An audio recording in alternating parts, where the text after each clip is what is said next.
Merci à tous d'être là. Je m'appelle Loïc Zellweger et je suis gestionnaire forestier et membre de l'association Forestfare. On est là au 3e webinaire de Forestfare. Vous voyez qu'on utilise un outil un peu particulier qui est Zoom. Pourquoi? Parce qu'on fait ce webinaire en partenariat avec Francile Bois, qui est aujourd'hui présent et donc qui nous fait le plaisir de partager son Zoom et l'ensemble de son réseau justement pour pouvoir ouvrir ce webinaire à d'autres acteurs. Et donc, du coup, je vais vous proposer Céline Laurent de prendre la parole et donc, du coup, de présenter Francile Bois. Parfait. Bonjour Loïc, bonjour tout le Alors, monde. Merci de cette introduction. Donc, on est ravis. Effectivement, moi je suis Céline Laurent, déléguée générale de Francile Bois et je suis accompagnée de Scarlett Boyardi qui est aussi présent à l'écran. En fait, on espère que vous allez bien déjà dans cette période un peu inédite. On a mis en place un certain nombre de webinaires et on est vraiment ravis de pouvoir faire le premier avec Forestfare en partenariat puisqu'ils ont commencé à mettre en place ça avant nous. Il y a eu un certain nombre de webinaires aussi qui ont eu lieu sur l'incendie, la sécurité incendie avec France Bois Région. Je sais que vous avez été nombreux à les suivre et on va continuer puisqu'il y a une forte demande en fait autour de certains nombres de thématiques on a souhaité notamment vous proposer des thématiques autour du bilan carbone, d'utilisation des feuillus, du bois énergie ou autre, et on y reviendra dans les prochaines semaines. Mais la première thématique qui nous semblait importante, c'était celle de l'innovation, puisque finalement, l'innovation, dans le cadre de la crise qu'on vit aujourd'hui, c'est peut-être un élément encore plus accru qu'il faut prendre en compte. Et on voit que la filière forêt-bois a un certain nombre de solutions à apporter en termes d'innovation, comme des solutions pour la suite. On souhaitait vous présenter trois intervenants et Loïc qui reviendra. Juste vous dire que le sujet innovation pour Francile Bois, c'est un sujet qu'on porte depuis quelques mois déjà, puisqu'on a lancé un dispositif qui s'appelle le Booster Bois Biosourcé. Et je voulais juste vous dire voilà, que ça fait partie des dispositifs pour accompagner les porteurs innovants, de projets innovants. On aura les lauréats à l'été, fin d'été ou début de l'automne. Et on reviendra vers vous là-dessus. Voilà, je m'arrête là et place aux intervenants. merci Céline. Du coup, juste avant de donner la parole aux intervenants, pour vous préciser en fait l'organisation, donc je suis avec François Vulser et tu peux activer ton micro si tu le veux. Bonjour à tous. Voilà, donc avec François, donc on est dans le cadre de Forestfare et ensemble, on va être chargé avec Céline et Scarlett d'organiser les questions que vous poserez sur les réseaux sociaux de type Facebook ou directement dans le Q&A, questions et réponses en bas du Zoom. Donc, n'hésitez pas à poser vos questions lors des présentations. On va partir de l'amont de la forêt, l'amont de la filière, donc directement en forêt. On va commencer par une présentation d'Olivier Forçant pour ma forêt. Les règles du jeu sont très simples. On passe environ 7 minutes à présenter sa solution, sa proposition de valeur, etc. Et ensuite, c'est vous qui nous écoutez, les spectateurs sur Facebook Live ou sur Zoom, qui posaient des questions. Et en fait, on a aux environs de 5-7 minutes pour les poser du coup, aux conférenciers et qu'ils puissent y répondre. Je laisse donc la parole pendant environ 7 minutes à Olivier Forçant. Merci. Merci Loïc, merci à tous et bonjour. Donc je vais vous faire donc en version sprint. 7 minutes, c'est assez court, mais pour vous donner une idée assez générale de ce que l'on fait. Donc Ma Forêt, c'est une plateforme numérique de gestion durable des forêts. Donc elle propose un certain nombre de services. Voilà. Donc la société, je ne sais pas si vous voyez la slide complète, mais je n'ai pas la photo de Chantal Zimmer. Elle a été créée en 2015. À Paris et puis à Bordeaux maintenant, et accompagné par une société qui a été créée par des propriétaires de forêt. Elle est accompagnée par la région de l'Aquitaine, BPI France et le syndicat des propriétaires forestiers, pour en citer que quelques-uns. Donc, notre objectif, c'est d'améliorer la gestion des forêts en facilitant la collaboration avec les parties prenantes. Effectivement, on le sait, en France, il y a plus de 3 millions de propriétaires de forêts. Souvent, ils ne sont pas très impliqués, ils ne connaissent pas, ils sont déconnectés des réseaux de la filière. Et or, une forêt, c'est beaucoup, pour qu'elle soit gérée correctement, c'est beaucoup d'informations à produire, à échanger avec des acteurs et des informations parfois complexes à produire. Donc, que ce soit pour créer une carte, chercher des financements, mesurer, cuber, évaluer la valeur et autres. Et puis, une forêt, ça se gère à la fois sur le terrain et au bureau. C'est une autre caractéristique pour laquelle le numérique peut apporter des solutions, notamment avec des applications mobiles et des bases de données, des grosses bases de données. Donc aujourd'hui, Ma Forêt, on revendique le premier réseau de forestiers. La plateforme permet de gérer un peu plus de 30 000 hectares de forêt partout en France, détenus par 9 000 propriétaires. Donc c'est assez représentatif de la taille moyenne des forêts en France, un peu plus grosse peut-être. Et on s'appuie aussi sur un réseau d'une quarantaine de gestionnaires forestiers. Vous voyez la cartographie à droite, qui nous permet d'apporter, de développer, d'apporter ce service et de développer ces collaborations. Donc, on a aussi développé des services sur mesure pour des actions particulières. Donc, par exemple, en Île-de-France, avec Sylvaline Île-de-France, où on a édité, alors c'est un peu moins de 5000 livrets de diagnostics personnalisés pour des propriétaires de forêt, le long des routes notamment. On a aussi travaillé avec l'administration wallonne pour développer leur plateforme de documents numériques de gestion forestière. Et puis, on accompagne, on travaille avec des propriétaires et des professionnels pour labelliser des projets forestiers par le label bas carbone. Et donc, on a labellisé notre premier projet il y a quelques mois. Donc, rapidement, une démonstration. J'espère que je suis dans les temps. Donc, quand vous vous connectez sur Ma Forêt, donc vous avez accès à l'ensemble des services. Et donc là, on va faire un focus. Ce sera un peu fastidieux d'aller faire un tour sur l'ensemble des services, mais sur ce qui correspond à 90% des besoins propriétaires, c'est-à-dire de cartographier leur forêt. Donc, on démarre l'application. On crée sa propriété en indiquant dans quelle commune elle est, évidemment. On ajoute assez facilement des parcelles en cliquant à l'endroit où est la parcelle ou simplement en rentrant ses références, et elles sont automatiquement ajoutées et repérées sur la carte. Ensuite, vous pouvez décrire les peuplements, c'est-à-dire les types d'essence et la qualité qui sont sur vos parcelles. Donc ici, vous voyez, vous avez un aperçu des différents paramètres assez riches que vous pouvez rentrer, mais vous n'êtes pas obligé de tout renseigner si vous ne connaissez pas tout. Vous pouvez également imprimer une carte personnalisée à l'échelle que vous voulez, avec le fond de carte que vous voulez, pour obtenir un résultat voilà, donc en quelques secondes, comme ça, vous pouvez créer la carte de vos peuplements avec des légendes, une carte de localisation. Donc, notre objectif, c'était de faire quelque chose d'assez simple et direct pour répondre à la plupart des usages des professionnels et des propriétaires. Donc, bien sûr, la forêt, on y va aussi, que ce soit propriétaire ou professionnel. Et donc, il y a une application mobile qui permet de partager les données quand on est sur le terrain, y compris si vous n'avez pas de réseau. Donc, vous pouvez accéder à vos cartes et aux données de vos forêts quand vous êtes sur le terrain et les modifier. Et après, elles sont redéversées dans le serveur pour y accéder quand vous êtes à nouveau au bureau. Donc, la plateforme permet également de générer des documents. Donc ici, par exemple, pour l'exemple qu'on affiche ici, c'est pour le gouvernement wallon, où on a le document de gestion qui a été numérisé, par produire ensuite des documents papier, donc avec différents diagrammes. Donc à gauche, la synthèse dendrométrique, donc la répartition par essence, partie d'essence, et puis à droite, les plans de coupe et de travaux par année.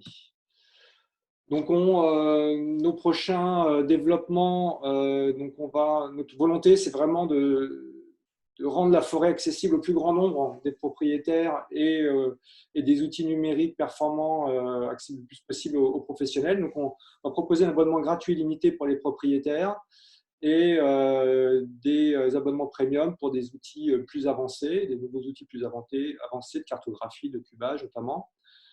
On va proposer donc sur la partie financement, en complément du label bas carbone, on va proposer des solutions de financement pour des remises en gestion de forêts abandonnées, donc selon certains critères. Et on va encore plus simplifier la mise en relation entre des professionnels et des propriétaires. Et Ma Forêt Pro, donc, est la déclinaison pour les professionnels, donc, sera relancée puisqu'on a eu un début de lancement il y a quelques années, pour notamment permettre à un professionnel de gérer l'intégralité de la plan de gestion pour un propriétaire et de partager avec lui, mais également de collaborer efficacement sur la construction d'un itinéraire carbone pour un propriétaire ou un financeur. Voilà, et on va décliner Ma Forêt également en Europe. On a notamment, au-delà de la Belgique, on a des visées également en Espagne, par exemple. Voilà, je vous remercie. Merci beaucoup, Olivier. Bravo, 6 minutes 43, top chrono. Donc, c'est très bien. Donc, que vous soyez sur le Facebook Live, si vous avez des questions, n'hésitez pas à les poser. On les aura via François qui nous les fera remonter. Sinon, dans le Q&A en bas, questions et réponses, posez vos questions et Olivier va y répondre pendant les quelques minutes qui vont suivre. Moi, ce que j'ai compris, en fait, c'est l'idée, c'est parti du principe que c'était une plateforme en fait de cartographie très optimisée sur justement l'objet carte, donc la saisie des données du cadastre, etc. Et en fait, cette plateforme cartographique s'oriente de plus en plus vers des solutions. C'est-à-dire que tu parlais de compensation de carbone, d'aide aux propriétaires et aux gestionnaires forestiers pour la description, l'analyse, etc. C'est un peu ça en fait le mouvement que tu as fait.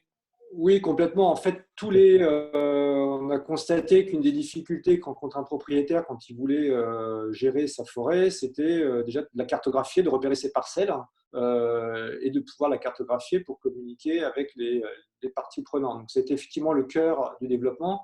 Mais on s'est rendu compte que ça ne suffisait pas. Il y avait aussi, souvent, ils ont hérité d'une forêt, mais pas toujours de la trésorerie qui va avec pour l'entretenir avant de pouvoir en faire quelque chose. Et donc, on a développé depuis quelques mois des solutions de financement qui s'inscrivent dans le cadre du label bas carbone, qui apportent une rigueur et un sérieux suffisant. Mais effectivement, l'évolution, c'est d'aller vers d'autres solutions, donc type financement, et aussi une mise en relation et un échange plus fluide et plus efficace avec les professionnels, les gestionnaires professionnels, les exploitants aussi.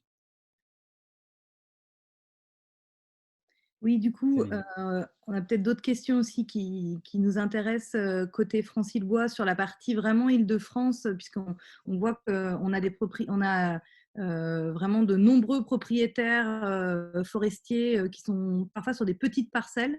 Donc, savoir quelle est la taille des parcelles que vous pouvez, sur lequel l'outil s'adapte. Et qu'est-ce que ça apporterait pour un petit propriétaire forestier qui voudrait justement mettre en exploitation, mieux gérer, parce que c'est vrai qu'on souhaite vraiment porter ces choses-là, que ce soit via de la compensation écologique ou de la compensation carbone. Qu'est-ce que ça pourrait apporter pour un petit propriétaire forestier ? Alors, la taille minimum pour s'inscrire sur Ma Forêt, cartographier ou décrire son peuplement, elle est de 1 mètre carré. Il n'y a pas de taille minimum. Il n'y a pas de taille maximale non plus d'ailleurs. Donc, ce que ça lui apporte au minimum pour un propriétaire qui parfois a juste un numéro de parcelle dans un testament ou au moins il arrive à voir sa forêt et éventuellement à y aller, à repérer ses limites. Donc, c'est un premier service qui correspond en général au premier besoin d'un propriétaire comme ça qui redécouvre qu'il a une forêt.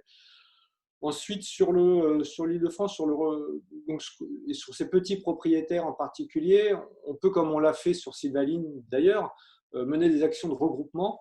Alors, pas nous directement, mais la plateforme peut servir des professionnels, des animateurs du regroupement. Elle facilite considérablement leur tâche. Et sur les financements label bas carbone, donc ce que l'on fait déjà d'ailleurs en Île-de-France, on a des projets en Île-de-France, on travaille avec des gestionnaires forestiers en Île-de-France qui ont des projets de forêts détruites par des tempêtes passées ou des projets de boisement, et donc avec lesquels on travaille pour documenter des projets label bas carbone et ensuite aller chercher des financements une fois que les projets sont labellisés. Très bien. Ok. Et là, la taille minimum, c'est 2 hectares. Ok. Ah oui, pour la compensation carbone. Là, absolument, pour le financement carbone. D'accord. Merci. Je crois que François avait une question à poser. Il faut que tu Oui, actives. ouais, excusez-moi. Bonjour Olivier. Alors, quand j'ai dit à mon grand-père justement que j'allais faire ça, qui est petit propriétaire forestier, il a 85 ans et bon, il sait se servir de WhatsApp, mais il m'a dit ouais, mais est-ce que je vais savoir utiliser quelque chose comme ça? Il avait des petites réticences et donc je voulais savoir aussi avec certains propriétaires forestiers aussi qui ne sont pas des natifs, avec des applications mobiles, s'il y avait aussi un support, s'il y avait un accompagnement et comment ça se passait. Alors, on fait beaucoup d'efforts pour que ce soit le plus simple et intuitif possible, mais bon, après, il y a des freins, il y a des vrais freins à la croissance numérique, on est bien d'accord.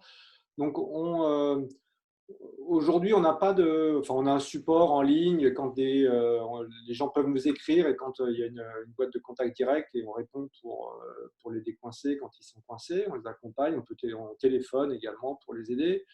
On n'a pas aujourd'hui de service, mais ça fait partie des choses qu'on pourrait développer avec des professionnels, des gestionnaires forestiers, c'est-à-dire de permettre, par exemple, à un propriétaire qui a un vieux plan de gestion dont il a hérité avec sa forêt, de le numériser. Donc ça peut faire partie des services que pourraient proposer des professionnels partenaires, parce qu'on pense qu'il faut que ce soit un œil d'un professionnel quand même qui lise un PSG et qui permettrait comme ça de numériser un PSG par un professionnel. Donc, mais nous, voilà, il y a une limite. Donc nous, on ne se substitue pas à des prestations professionnelles. On les rend plus accessibles et plus efficaces avec des outils numériques. Ok. Merci beaucoup. Donc, on a une première question sur questions et réponses de Zoom qui est: bonjour, y a-t-il un lien fait avec les supports de financement existants déjà pour les propriétaires privés de type MyTree, A Tree for You, Reforest Action et autres, ou est-ce une autre solution parallèle? En gros, c'est… Alors aujourd'hui, donc nous, on a une solution. Enfin, il y a deux choses dans trois étages dans notre proposition. On aide le propriétaire à documenter un projet forestier, décrire sa forêt et un projet de travaux, un plan de coupe de travaux. Donc avec des outils numériques. Donc ça, c'est un premier étage, et ça peut être utilisé ensuite pour documenter un dossier qui soit de financement, Reforest Action, MyTree ou une AMI autre. Donc ça, c'est un premier point. Ensuite, il y a le deuxième étage de la fusée, c'est la labellisation du projet par le label bas carbone. Donc, si le propriétaire il souhaite aller chercher des financements auprès de financeurs qui exigent le label bas carbone, donc dans ce cas-là, on fournit également des outils. Enfin là, c'est des prestations pour l'instant, mais ça deviendra des outils plus ouverts ensuite, pour que le propriétaire puisse ou le professionnel puisse estimer les réductions de carbone induites par l'itinéraire, par le projet évalué. Donc ces calculs pourront être ensuite fournis à un organisme qui va aller chercher le financement pour la labellisation et le financement. Et enfin, le troisième étage, c'est la recherche du financement. Et donc ça, effectivement, c'est notre. Aujourd'hui, c'est nous qui le proposons, mais on pourrait collaborer avec, et on collabore d'ailleurs, on a des discussions avec d'autres financeurs pour qu'on soit l'organisme qu'on amène des projets certifiés et ensuite des tiers amènent les financements de ces projets certifiés. Donc aujourd'hui, effectivement, dans le cadre du lancement, on intervient sur l'ensemble des trois étages. mais notre objectif, c'est que ce soit le plus massif, le plus large possible, pour que les forêts soient le mieux gérées possible, et donc qu'il y ait le plus de financement qui aille vers les forêts. Et donc, dans ce cas-là, on envisage complètement de découpler ces 3 étages. Ok, merci. Non, Céline, ton micro était déjà activé. Du coup, juste une précision, on n'a plus beaucoup de temps, donc merci de faire une réponse relativement courte à la question que Céline va te poser. Je vais essayer. Céline, il faut que tu actives ton micro. C'est bon, merci. Alors, désolé. Du coup, autre question qui me paraît importante, par qui sont consultables les données qui sont rentrées sur la plateforme et est-ce que des gestionnaires forestiers ont accès pour démarcher des petits propriétaires privés ensuite et massifier l'offre? Ah non, bien sûr. Alors, on attache énormément d'attention à la sécurité des données. Effectivement, les données qui sont enregistrées par le propriétaire appartiennent au propriétaire. Elles ne sont transmises à un gestionnaire que si le propriétaire souhaite collaborer avec le gestionnaire. Voilà. Donc, il n'y a pas de… les données ne sont absolument pas à aucun moment transmises à aucune administration, entreprise, professionnelle. Et de l'autre côté aussi, d'ailleurs, un professionnel, et l'annuaire des professionnels avec qui on travaille n'est diffusé nulle part, ni les propriétaires avec lesquels ils travaillent, etc. Donc, on attache beaucoup d'importance à la sécurité des données qui sont saisies. Il n'y a aucune revente d'annuaire d'aucune sorte. Ce n'est pas du tout notre approche. Merci beaucoup, Olivier. Du coup, je te propose… Tu as répondu aux questions et il y aura peut-être d'autres questions. Par ailleurs, je vous invite tous à aller sur Facebook en suivant parce que certainement qu'il y a eu des questions auxquelles on n'a pas pu répondre en temps imparti. Et donc, à chaque intervenant, de faire un petit tour sur la page Facebook de Forestsphere pour pouvoir répondre aux questions auxquelles on n'a pas pu répondre. Nous allons passer du coup au deuxième intervenant. Deuxième intervenant qui est Loïc. Est-ce que tu peux activer ton micro ? C'est parti. Bonjour Loïc. Du coup, je te laisse la parole. Même punition, aux environs de 7 minutes. Et sinon, je reprends la parole pour t'inviter à conclure. Il n'y a pas de souci. À tout à l'heure. Bonjour à tout le monde. Alors, attendez, je vais partager. Voilà. Donc, je vais vous présenter du coup vite fait donc, la société Pearl dans laquelle je travaille. Donc, la société Pearl, c'est un laboratoire spécialisé dans la mesure et l'expertise dans le domaine des pollutions environnementales, pour faire rapide. Et je vais vous présenter une solution que l'on a développée à partir de ce que l'on peut observer dans la nature. C'est le produit Biosorb. Alors, le produit Biosorb, qu'est-ce que c'est? C'est en fait, on a étudié un petit peu ce qui se passait dans l'environnement, à savoir au niveau de la forêt, au niveau particulier des arbres, la capacité de ces arbres à naturellement dépolluer les eaux dont ils ont besoin pour leur croissance en en retenant en fait certains polluants, en particulier les polluants métalliques comme le plomb, le cadmium ou des métaux un petit peu dangereux comme ça. Les arbres, au cours de leur croissance, arrivent à se protéger naturellement de ces pollutions naturelles qu'ils peuvent rencontrer lors de leur croissance. Et donc, en regardant un petit peu les phénomènes qui peuvent expliquer ce phénomène de protecteur, eh bien, on a développé un produit et on s'est rendu compte que ce phénomène de protection, en fait, il a lieu au niveau d'un des organes particuliers de l'arbre, c'est au niveau de ses écorces. Alors, donc, nous, on va réutiliser lors de l'exploitation forestière une partie des écorces qui sont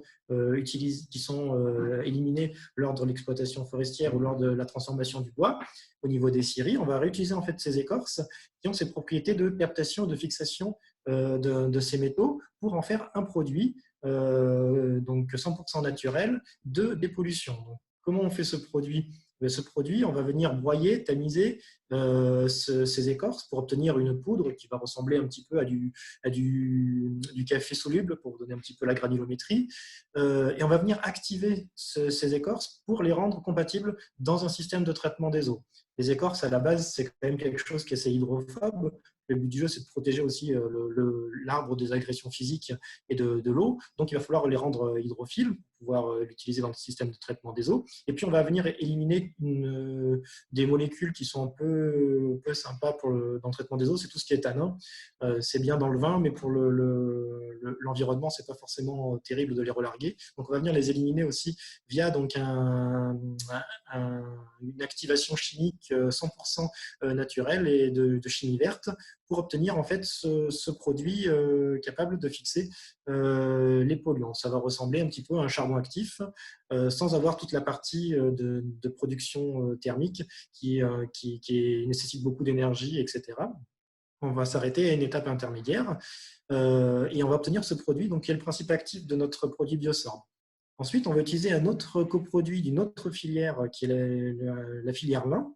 La filière lin, en fait, une grosse partie du lin, 80% du lin mondial pousse en France et une partie de ce lin, pour être utilisé, il va y avoir une opération de ce qu'on appelle de teillage, c'est-à-dire la séparation des fibres longues et des fibres courtes. Alors, nous, les fibres longues ont une valeur ajoutée forte dans tout ce qui est textile. Par contre, les fibres courtes ont moins de valeur. Et nous, on va réutiliser ces fibres courtes pour obtenir ce qu'on appelle un non-tissé, dans lequel on va venir introduire nos écorces.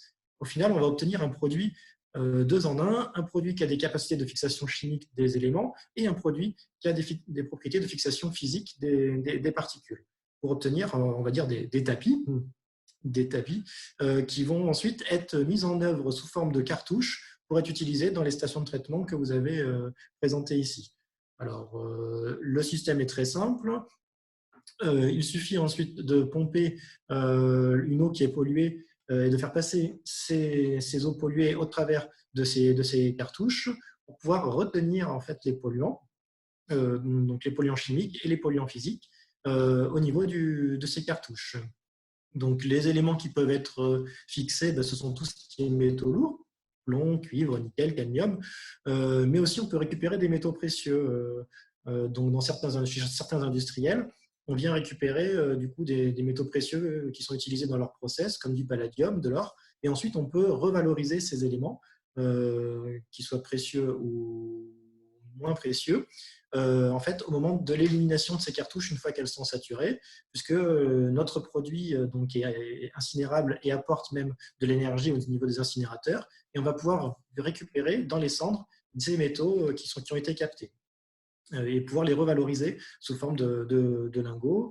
Donc typiquement, les industriels qui utilisent nos solutions, ce sont des gens qui font de la récupération de batteries au plomb, par exemple, et qui vont refaire du plomb neuf à partir du plomb des anciennes batteries via cette solution. Donc des gens qui font de la récupération de métaux précieux et qui vont pouvoir, pareil, retrouver ces métaux précieux, alors qu'avant, ils étaient souvent éliminés du fait qu'ils étaient très, très dilués dans les eaux. Là, avec ce phénomène de reconcentration, on peut revaloriser ces éléments. Et puis ensuite, donc on peut aussi fixer des radionucléides naturels ou artificiels. Naturels dans le cadre des exploitations minières, par exemple, qui sont maintenant, on va dire, terminées et qui continuent à relarguer ces éléments dans l'environnement, ou en cas de catastrophe nucléaire, pouvoir récupérer ces éléments ces radionucléides qui sont artificiels et qu'il faut donc retraiter. Voilà un petit peu comment fonctionne notre produit. Et donc, ce que nous développons à l'heure actuelle, c'est le développement de cette solution pour le traitement des molécules organiques, à savoir le traitement des pesticides, des herbicides ou encore des médicaments dans l'eau. On veut proposer une solution globale pour la dépollution environnementale et la dépollution au niveau des industries. Voilà un petit peu ce que je voulais vous dire sur notre solution Biosorb. Oui, merci. Pardon, c'est comme le partage d'écran. Merci beaucoup pour la présentation, Loïc. Donc, j'ai compris, c'était à base d'écorce principalement. Est-ce qu'on a une idée justement des écorces qui sont utilisées et enfin, du type de bois qui est utilisé? Est-ce que c'est typiquement du bois qu'on retrouve en France, etc. En fait, c'est un peu la question des essences qui sont utilisées. Alors, donc ces propriétés naturelles en fait, des arbres à dépolluer les eaux, elles existent quel que soit l'arbre. Donc, toute écorce est utilisable. Ensuite, c'est une question de disponibilité et une question de granulométrie et de transformation physique pour obtenir notre produit. Donc, les essences de résineux sont préférentielles. On préfère des essences de résineux tout simplement parce que déjà, au niveau de la granulométrie, on va venir broyer, on va obtenir quelque chose de plus homogène que des essences de feuillus. Et les feuillus vont avoir tendance à larguer beaucoup plus de tanins lors du traitement des eaux. Donc, le but du jeu, ce n'est pas remplacer une pollution par une autre, typiquement une pollution métallique par une pollution organique. Donc, on va partir sur plutôt des essences de résineux. Le produit a été développé sur du pain Douglas et pour des questions de disponibilité, on est sur les productions actuelles sur du pain maritime des Landes qui est utilisé actuellement pour la production actuelle. Alors, je complète juste ma petite question, désolé. Est-ce qu'on sait, par exemple, entre le Douglas et le pain maritime, est-ce qu'il y en a une qui est meilleure ou c'est vraiment, on ne parle pas du même sujet, c'est vraiment toute écorce confondue? Alors, c'est à peu près toute écorce à 15-20% de différence Ok. de captation. Enfin, tout est à peu près homogène. Ok. Merci, Céline. Oui, c'est vrai que c'est impressionnant et c'est intéressant pour nous vraiment de voir à quel point en fait les écorces et le bois peuvent être utilisés dans tout type d'innovation. On pense beaucoup au sujet du bois construction, du bois énergie. Donc là, ça nous ouvre vraiment des perspectives et c'est vraiment très intéressant. Moi, je voulais savoir justement si vous aviez d'autres idées d'utilisation future dans vos projets de l'écorce pour d'autres types de pollution. Et pour remplacer quel type de produit. Parce que l'idée aussi, c'est un peu comme la compensation carbone, c'est que ça permet aussi d'éviter des produits moins polluants, je l'imagine. Voilà, tout à fait. Donc, comme je disais, l'intérêt, en fait, et on voit beaucoup que la réglementation évolue énormément sur ces sujets-là, c'est la dépollution de tout ce qui est molécules organiques qu'on peut retrouver. Donc, on a d'excellents résultats typiquement sur le glyphosate avec plus de 99% d'absorption pour des molécules un peu emblématiques. Mais le focus, ça va être sur la dépollution des molécules organiques, en particulier les médicaments dans l'eau, qui est on va dire la pollution émergente dans laquelle on parle le plus et sur lequel on veut vraiment développer un produit.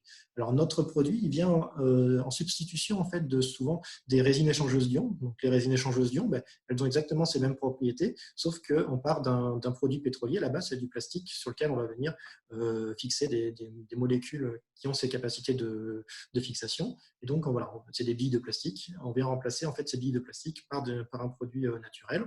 Et on vient en substitution aussi du charbon actif. Le charbon actif, pour le produire, il va falloir monter à des températures très élevées, 500 degrés, 1000 degrés. Et donc, on se substitue à toute cette énergie qui est utilisée pour la production de ces charbons actifs. Et on vient aussi en substitution de tout ce qui est traitement classique de l'eau, à savoir l'utilisation de produits chimiques que l'on va venir introduire dans les eaux pour venir précipiter, floculer les polluants et la production de boue. Voilà. On vient en substitution ou des fois, malheureusement, en complément de ces techniques, puisqu'il y a certaines… Voilà. Ce qu'on dit, c'est un tapis, ce n'est pas un tapis magique, hein, il ne fonctionne pas pour tous les types de polluants, donc des fois, il vient en complément de solutions déjà existantes. Merci beaucoup à François. Oui. On a une question d'un des participants qui nous dit donc, cette technique est-elle utilisable pour nettoyer les eaux pluviales dans les zones urbaines denses avant de les rejeter en milieu unitaire? Alors tout à fait. Nous, 80% de nos clients, ils utilisent en fait cette solution pour le traitement des eaux pluviales qui se chargent, c'est des industriels qui ont par exemple des fours, des choses comme ça, qui viennent en fait polluer leur toiture ou des parkings, des choses comme ça, où il y a des dépôts de métaux ou d'autres polluants qui viennent se faire du fait de leur activité. Et donc, en fait, nous, on vient dépolluer les eaux pluviales qui se sont chargées. Donc, par contre, il faut pouvoir collecter ces eaux et pour pouvoir ensuite les traiter au travers de cette solution. Pour nous, l'eau pluviale, c'est quelque chose de très intéressant puisqu'on retrouve essentiellement les polluants qui sont captés lors des lessivages sans avoir forcément beaucoup d'autres types de polluants, à savoir des polluants organiques qui viennent colmater les filtres ou des choses comme ça. Donc, ça, les eaux pluviales, c'est le cas idéal, on va dire, de dépollution. Ok, merci. Alors, une autre question qui vient du Zoom, encore une fois. Merci de me poser vos questions, n'hésitez pas. Anne Galibert qui demande, donc il dit super produit, quel débouché ou marché à ce jour, notamment en Île-de-France? L'idée, j'imagine, c'est je pense que vous avez fait une étude de marché et surtout pour l'Île-de-France, et c'est l'idée de savoir combien de parts de marché ça correspond, à quoi ça correspond, quel type de Tout à choses. fait. Donc, alors, le produit à la base, il a été développé pour justement l'aide dans l'exploitation minière. Donc justement, toujours ces eaux pluviales qui viennent infiltrer les mines et qui viennent lessiver les métaux ou autres polluants et qui sont ensuite relargués dans la nature. Donc ça, c'était le marché initial.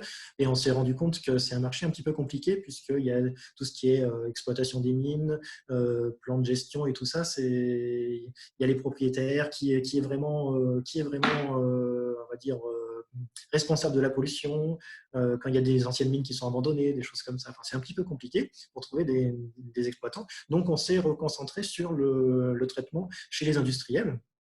Et là, c'est tout ce qui est industrie du traitement de surface, qui représente énormément d'industries dans l'ensemble de la France.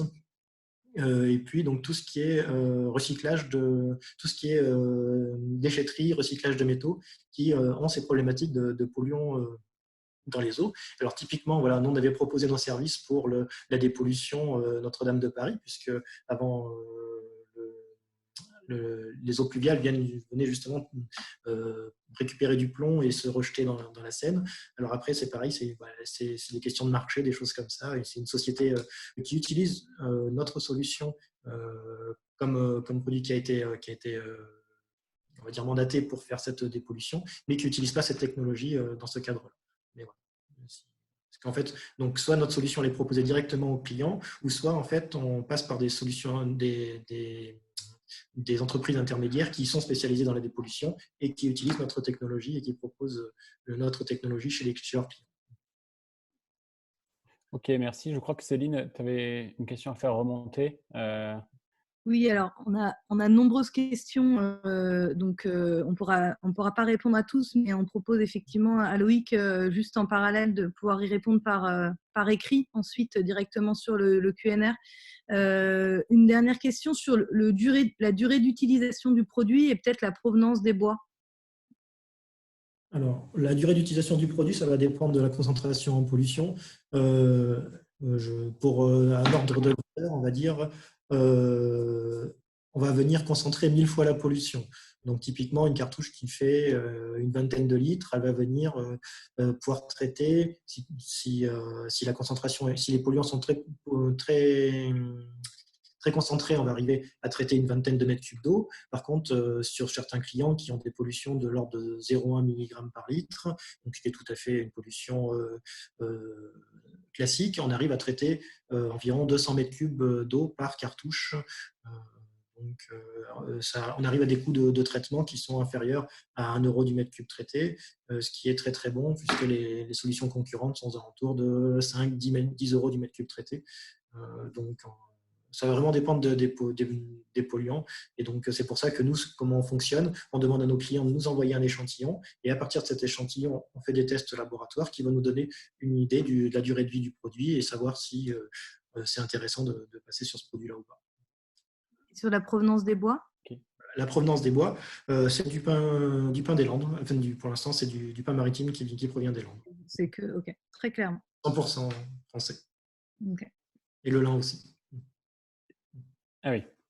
Merci beaucoup Loïc. Comme a soumis l'idée Céline, il y a eu des questions auxquelles on n'a pas pu répondre dans le temps imparti, et donc du coup on propose aux intervenants qui sont passés, donc Olivier et Loïc, de passer dans le QR donc en bas de Zoom pour pouvoir répondre à l'écrit, et je crois qu'Olivier a déjà commencé, mais je pense que c'est intéressant aussi du coup, pour les personnes d'avoir leur réponse. C'est un petit peu le pendant du Facebook Live de passer dans les commentaires. C'est un petit peu maintenant que du coup, Loïc, je te propose de passer dans les questions et réponses.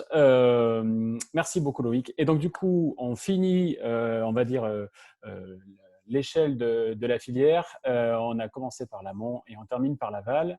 Et donc, j'invite Aline Maréchaux à prendre la parole et à présenter pendant aux environs de 7 minutes sa solution, sa proposition de valeur. Et ensuite, ça sera à vous de nous poser vos questions sur le Facebook Live ou sur le Zoom. À tout à l'heure. Je partage. Donc, bonjour à tous. Merci déjà, Foresphère, Francis Bois, de nous avoir invités. Pour ma part, je vais vous parler de la construction renouvelable, qui nous semble être un bon mariage entre l'immobilier bois auquel on aspire maintenant est la question de l'économie circulaire. Donc, je suis Aline Maréchaux, cofondatrice d'Agilcare avec Pascal Colnet. Nous étions 2 architectes et on a fait un pas de côté pour pouvoir décupler un petit peu l'impact du métier d'architecte en passant du côté de la construction autour d'un procédé dont je vais un petit peu vous parler aujourd'hui. Est-ce que ça défile? Non. Donc, pour faire un petit point sur le sens de l'histoire dans la construction, c'est intéressant de voir qu'on est à un moment un peu charnière après la période d'après-guerre où on a fait beaucoup de béton. On est aujourd'hui à un carrefour où il y a beaucoup de projets hors site qui sortent. Le hors site, c'est la préfabrication. Ce qui est intéressant, c'est que le bois s'y prête bien. Et c'est pour ça que nous, ça va être le chemin qu'on a pris. L'intérêt du hors-site, vous voyez bien, c'est que beaucoup de choses se font en atelier. Donc, le contrôle qualité est pratique. Et après, on réduit les coûts de chantier. En Europe, on a un programme qui s'est développé, ça s'appelle le BAMB, c'est Building as Material Banks. Donc, c'est un peu saugrenu. Ça signifie juste que maintenant, ils sont en train on doit réfléchir à comment des éléments qui ont constitué un bâtiment peuvent pouvoir être un gisement pour d'autres bâtiments. C'est-à-dire qu'on puisse décomposer, désassembler un bâtiment dans sa totalité pour en extraire les matériaux. Le troisième schéma dessous, c'est Conjugo, c'est un projet de Vinci qui cherche à pouvoir transformer des logements en bureaux parce que ce n'est pas les mêmes normes du tout. Et comment faire du coup un immobilier agile qui peut changer de programme en fonction de l'obsolescence justement des activités, des usages. La ville de Paris commence à lancer des appels d'offres de bâtiments transférables, donc démontables et remontables ailleurs. Les Jeux Olympiques, les enjeux des Jeux Olympiques, outre le fait d'avoir une ambition pour la filière bois, c'est aussi de pouvoir faire des bâtiments qui vont avoir un usage pendant les Jeux Olympiques et changer d'usage après, en héritage au territoire. C'était ça le terme utilisé. Donc, on voit bien que les choses bougent même au niveau de la commande publique. Et au passage, les Jeux Olympiques prévoient déjà dans le cahier des charges des bâtiments qui peuvent résister à une température de 50 degrés à l'extérieur. Donc, comment prendre en compte aussi dans l'évolutivité le fait que les conditions climatiques vont changer. Et la Caisse des dépôts est en train de réfléchir pour ces bâtiments, plutôt que d'avoir sur une gestion de bâtiments sur un site, comment gérer un parc en ayant des bâtiments qui vont pouvoir se déplacer de site en site en fonction des opportunités foncières.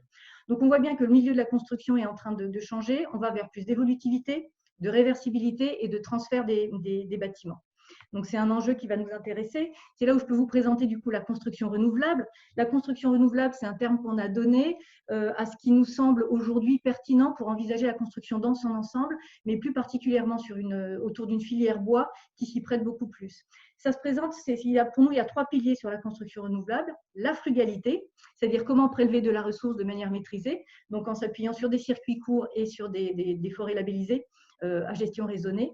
La sobriété énergétique et le confort des bâtiments qui vont être réalisés. Donc, on est sur des bâtiments pérennes, des immeubles, donc de l'immobilier bois. On peut redésassembler, puisque à chaque fois, l'intermédiaire, c'est qu'on va préfabriquer des éléments et on va les assembler pour réaliser un bâtiment. Une fois l'obsolescence de ce bâtiment, donc à la première vie, c'est obsolescent, donc on peut tout désassembler. Donc, on est vraiment dans la réflexion que propose l'Europe actuellement pour pouvoir enchaîner après sur éventuellement la reconstruction d'autres bâtiments. Et du coup, on invente un terme, c'est la réutilisabilité, c'est-à-dire les bâtiments deviennent une ressource pour d'autres bâtiments ultérieurs. Donc, frugalité, sobriété, réutilisabilité, c'est une manière de gérer la ressource, le confort et de pouvoir avoir des bâtiments qui vont changer en fonction des programmes. Donc, nous, chez Agilcare, qu'est-ce qu'on fait? On préfabrique du coup des éléments qu'on appelle les nanos, parce que ce sont des petits éléments en 2 dimensions. Donc, c'est une sorte de bibliothèque de parois qui permet, vous voyez sur la photo avec la grue qui transporte un anneau, de fabriquer des éléments et de pouvoir, à un moment donné, en fin de vie du bâtiment, le désassembler complètement. Donc, on voit effectivement ici comment ce sont des immobiliers qui ne laissent pas de déchets le jour où il faut les transférer. Donc, chez Agilcare, on est ensemblier. On n'est pas, nous, industriels, donc on s'appuie après sur un réseau de fournisseurs. Je regarde le temps qui m'est imparti. Et du coup, notre sujet, c'est justement de pouvoir offrir aux clients la possibilité de faire des bâtiments pérennes, qualitatifs, extrêmement qualitatifs, mais qui pour autant pourraient évoluer en fonction des besoins et des demandes. Et nos clients, c'est principalement les collectivités ou les promoteurs à ce jour. Alors aujourd'hui, Agile-Care, c'est 3 preuves de concept, la démontabilité, remontabilité, on invente des mots, hein, on continue. Donc le fait de pouvoir désassembler un bâtiment et le réassembler, c'est la transformation intérieure d'un bâtiment au service, par exemple, de la perte d'autonomie des seniors. Donc on est vraiment sur l'évolutivité intérieure du bâtiment. Et aujourd'hui, donc on a une dizaine de projets qui sont réalisés déjà en Île-de-France, qui ont déjà été désassemblés, réassemblés. Et aujourd'hui, on prévoit donc de changer d'échelle et de faire un immeuble démontable. Donc on est sur un tour de table avec des partenaires sur ce sujet pour avoir des utilisateurs successifs sur un immeuble qui va pouvoir désassembler, se réassembler. Et notamment, j'espère, avec les Jeux Olympiques. L'autre actualité, c'est une levée de fonds, parce qu'effectivement, pour ce changement d'échelle, on a besoin aussi de changer d'échelle d'entreprise. Vous pouvez d'ailleurs trouver des informations sur WeSeed, si vous le souhaitez. Donc WeSeed, Caisse des dépôts, et on cherche du coup un partenaire plutôt industriel pour faire le tour. Et au sorti de cette séquence Covid, le sujet pour nous, je pense, pour accélérer cette transformation et l'avènement de la construction renouvelable, c'est vraiment chercher des partenariats de co-développement. C'est-à-dire, c'est avec vous et c'est ensemble qu'on pense qu'aujourd'hui, on peut accélérer cette transition de manière à faire enfin, pour le XXIe siècle, des bâtiments sobres, des bâtiments frugaux et des bâtiments qu'on pourra réutiliser après et pas laisser des déchets aux générations futures. Donc, je vous invite à nous rejoindre si vous êtes intéressés et je vous laisse du coup aller sur le site internet où vous avez un petit film de montage et démontage, justement, et quelques articles aussi sur le coût global, sur la frugalité, sur tous les sujets qui nous importent. Et donc, voilà, vous êtes les bienvenus pour ce changement d'échelle et pour ce changement de paradigme dans l'immobilier. Merci. Merci beaucoup, Aline, pour cette présentation. Alors, du coup, ça rejoint la question que j'avais posée à Loïc, mais évidemment, en tant que forestier, je me pose toujours la question de quelle est l'essence qui est utilisée dans ces constructions. Est-ce qu'on a une idée de la répartition? Alors, j'ai bien compris que vous n'étiez pas directement, en gros, dans l'usine de transformation du bois, mais est-ce que vous avez une idée du type de bois qui est utilisé pour Oui, absolument. En fait, sur la structure, on est sur des résineux, hein, on est sur du sapin et on s'approvisionne principalement en Hauts-de-France. Après, sur les revêtements, alors on fait la différence entre la matrice, donc les nanos, les caissons qui sont préisolés, etc. Et ce qu'on va mettre après, et qui sont structurels, hein, et ce qu'on va mettre après en revêtement. Et là, en revanche, on a le choix, que ce soit en intérieur ou en extérieur, ça va vraiment être avec le client. Mais on est sur des filières, pour l'instant, on est plutôt avec des scieries en Hauts-de-France. Ok, j'y vais, Loïc? Vous m'entendez? Alors, il y a d'autres questions. Nous, on se posait des questions un peu précises parce qu'on voit effectivement de nombreux projets sortir autour des questions de démontabilité et de réversibilité des bâtiments, et c'est une très bonne chose dans des logiques d'économie circulaire. Quel serait le coût moyen de démontabilité et de remontabilité de votre solution? Et deuxième question, comme ça, je voulais. Quel est le défi technique à réaliser pour passer de bâtiments que vous semblez réaliser plutôt autour de R+1, R+2 aujourd'hui à des plus hauts bâtiments? Alors, sur la première question, pour l'instant, sur les projets qu'on a désassemblés, on a juste été en transfert, c'est-à-dire on désassemble. Ça s'appelle, vous pouvez aller voir, si vous connaissez l'association Habitat Humanisme, ils ont appelé ce projet la maison qui déménage. Donc, comment utiliser du foncier vacant avec une maison qui est donc pérenne, mais qui peut, en fonction des conventions d'utilisation du foncier, se déplacer et se désassembler, se réassembler. Donc, on l'a déjà déplacé 2 fois. Et grosso modo, sur ces exemples-là, on est aux alentours de 20-25%, parce qu'on est sur le démontage-remontage. Donc, c'est principalement du temps homme. On n'a pas la matière à refournir. Ce qui va être intéressant maintenant, ça va être si on change d'usage, c'est-à-dire si on transforme des bureaux en logements. Voilà. Quel réassort il va falloir qu'on fasse sur les éléments. Et là, du coup, c'est justement le projet de développement qu'on est en train de mener et où on cherche sur ce sujet-là des utilisateurs et des investisseurs. Très bien. Merci beaucoup, François. Et si, il y avait la suivante.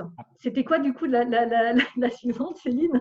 C'était le défi technique pour… Ah oui, pardon, sur le changement d'échelle. Sur le changement d'échelle. En fait, effectivement, pour l'instant, sur le R+1, R+2, on a des caissons qui sont autoportants.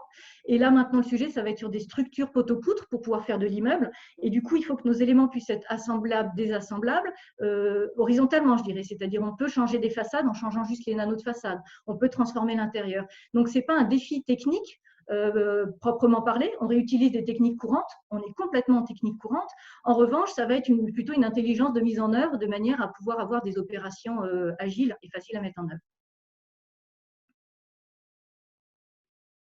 Merci. François, je crois que tu avais une question. Oui, bonjour Aline. Il y avait une question, c'est effectivement si on laisse la construction, quelle est la durée de vie finalement de la construction? Bah, je peux renvoyer la question. Les immeubles qu'on est en train de Oui. construire en bois, quelles sont leurs durées de vie? C'est la même. Ok. C'est-à-dire, si on ne bouge pas, on est juste en construction bois, technique courante, garantie décennale, on est sur des complètement classiques. C'est vraiment à la phase de conception, plus que qu'il va falloir prévoir cette réversibilité, cette agilité. Après, sur la manière de faire, on est sur des bâtiments pérennes. Et on y tient. Parce que dès que vous affirmez la réversibilité et l'agilité, tout de suite, il y a un ancrage mental qui fait dire « Ah, vous faites des mobilhomes comme aux États-Unis ?» Eh bien non, on fait des immeubles pérennes. Voilà. Merci. Merci. Moi, j'avais une question sur le côté. En gros, est-ce que vous avez une idée de la répartition en gros des coûts entre l'installation, le coût en gros de la construction et la déconstruction? En fait, l'une des grosses craintes de cette déconstruction, c'est de dire ça coûte extrêmement cher en fait, et que une grosse partie du coût de cette construction, de votre solution, elle est surtout dans la déconstruction, parce que c'est très compliqué de déconstruire sans abîmer. Et on ne veut pas rentrer dans les détails de quel prix, mais est-ce qu'on a une idée de la répartition du prix? Alors, sans parler de répartition pour l'instant, parce qu'on est en train de faire nos mesures, nous, l'alerte qu'on fait, c'est que déjà, il faudrait qu'on sache tous les bâtiments qu'on est en train de déconstruire, quels sont leurs coûts de déconstruction. Voilà. À ce moment-là, on pourra parler. Voire même quand ça rentrera dans les appels d'offres, c'est-à-dire qu'on ait cette vision coût globale de dire voilà combien coûte mon opération, combien coûte mon bâtiment en énergie, en fonctionnement, et combien ça coûte à la déconstruction. Sinon, on n'aura pas de ratio et on n'aura pas de référentiel, d'une part. Et d'autre part, c'est de se dire que la déconstruction, ça évite la friche. Ça évite le bâtiment obsolète qui, du coup, présente encore des charges pour l'investisseur, mais plus de recettes. Donc, effectivement, ce surcoût, on peut le voir comme un surcoût. En face, nous, on essaye de dialoguer pour essayer de présenter les valeurs. Pas seulement les valeurs environnementales, je pense que tout le monde les a comprises, mais aussi les valeurs économiques, de dire aujourd'hui, un bâtiment, ça a un coût pas seulement à son opération, mais surtout le reste de sa vie et à la déconstruction. Voilà.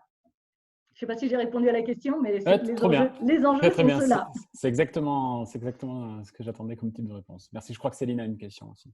Oui, j'avais une question par rapport au fait qu'on sait qu'en Île-de-France et dans le bassin parisien au sens large, on a plus de feuillus que de résineux. Donc, savoir si vous envisagez de faire des prototypes avec des feuillus plus qu'avec des résineux, notamment en aménagement intérieur ou autre, pour utiliser davantage les ressources franciliennes en circuit court. Alors là, effectivement, je suis la moins bien placée pour y répondre. En revanche, nous, on essaye d'intégrer les feuillus principalement sur les revêtements, que ce soit les revêtements extérieurs et notamment sur du réemploi, sur des chutes. Donc, même si ça fait des revêtements, on voulait faire une expérimentation là-dessus, mais on n'a pas été retenu sur l'AMI. Mais justement, pour pouvoir utiliser cette filière francilienne et valoriser les feuillus, mais ça sera à mon sens, mais bon, là c'est Pascal qui répondrait mieux, c'est pas sur la structure, ça serait vraiment sur les revêtements intérieurs, revêtements extérieurs et des cloisonnements. Ok. Loïc? Pardon, je cliquais, mais ça ne fonctionnait pas. Merci beaucoup, Aline, pour cette présentation. Merci du coup à l'ensemble des intervenants. Je pense qu'il est temps de conclure. On a mis un petit peu plus de temps, mais c'est normal puisqu'on avait 3 intervenants, etc. En guise de conclusion, je ne sais pas si les intervenants avaient, pendant une dizaine, vingtaine de secondes ou trentaine de secondes, une ouverture sur leurs préconisations ou sur leurs solutions ou quoi que ce soit, ou en tout cas au moins remercier les participants. Donc Olivier, si tu veux activer ton micro, si tu avais un mot de conclusion en fait à avoir, n'hésite pas.